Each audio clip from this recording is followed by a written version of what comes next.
Well.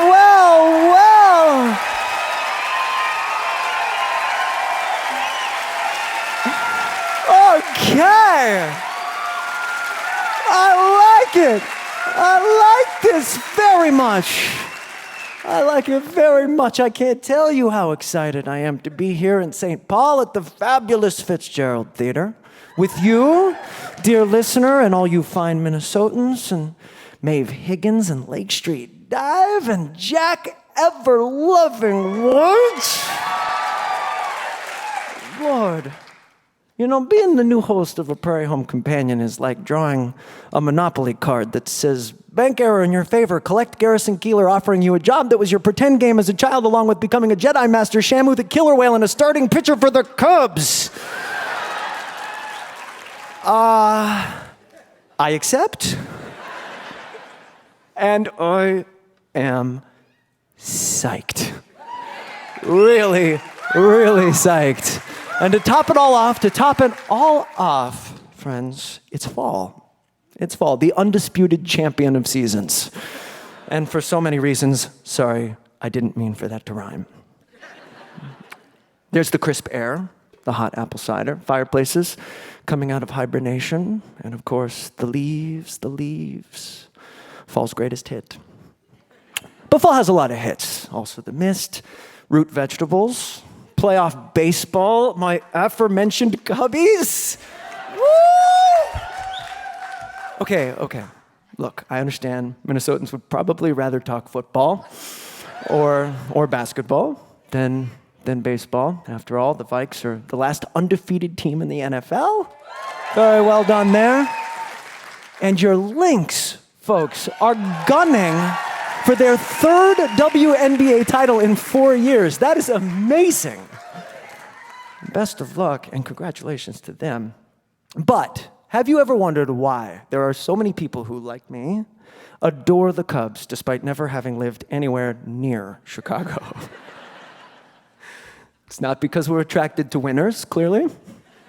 They have famously not been to the World Series since 1945, haven't won the thing since 1908. I have a theory. Bear with me here. I think one of the reasons people love the Cubs so much is that the Cubs make us feel better about ourselves. Traditionally speaking, no matter how bad you have been at being a person, the Cubs have tended to be worse at playing baseball. I've always loved that great Steve Goodman song, you know the one.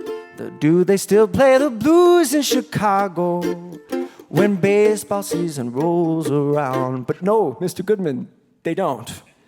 Not even one person has played the blues in Chicago since the top of the ninth in Game 5 against the Giants on Tuesday. And now we're the favorites in our second straight NLCS. We don't know how to feel about that. But I digress. I'm sorry. We were talking about fall. Really, fall's only Achilles' heel is that every 4 years, without fail, it gets hijacked by an American presidential election. You knew it was coming, didn't you? You thought we could avoid it, but we can't. There's no avoiding this one. It's not just an elephant in the room, it's a drunken, belligerent elephant in the room.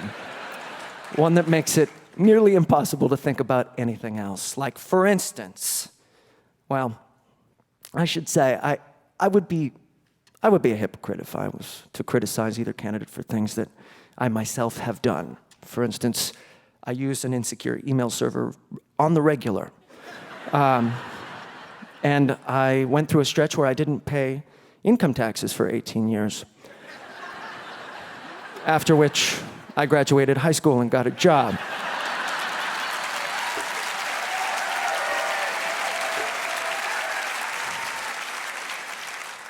But with all these distractions, we're missing things. Have you gotten to fully process the fact that Minnesota's very own Bob Dylan just won the Nobel Prize for literature? I mean, Johnny's in the basement mixing up the medicine, and I'm on the pavement. Think about the government, the man in the trench coat, the badge off, laid off. Says he has a bad cough and wants to get it paid off. But look out, kid, something you did. God knows when. If you do it again, you better jump down an alleyway looking for a new friend. A man in a coonskin cap and a pig pen. He wants $11 bills and you only got 10. I'll go literature on that. I absolutely will. Absolutely. But there I go, trying to escape from the election again. Which, as it happens, is more or less what I wrote this week's Song of the Week about. But first, I want to take this opportunity to thank Garrison Keillor, not just for giving me this dream gig, but for giving all of us a Prairie Home companion. Garrison, the skill, energy, generosity, and sheer imagination with which you've constructed this show that means so much to so many is beyond inspiring. It's life-affirming. I think it goes without saying that no one could ever replace you, least of all an excitable mandolin player with a voice that no one can prove puberty ever actually changed. But I want you to know that we will do everything we possibly can to ensure that America has this beautiful oasis of wonder and celebration on Saturday evenings for years and years to come. From the bottom of our hearts, Garrison, thank you.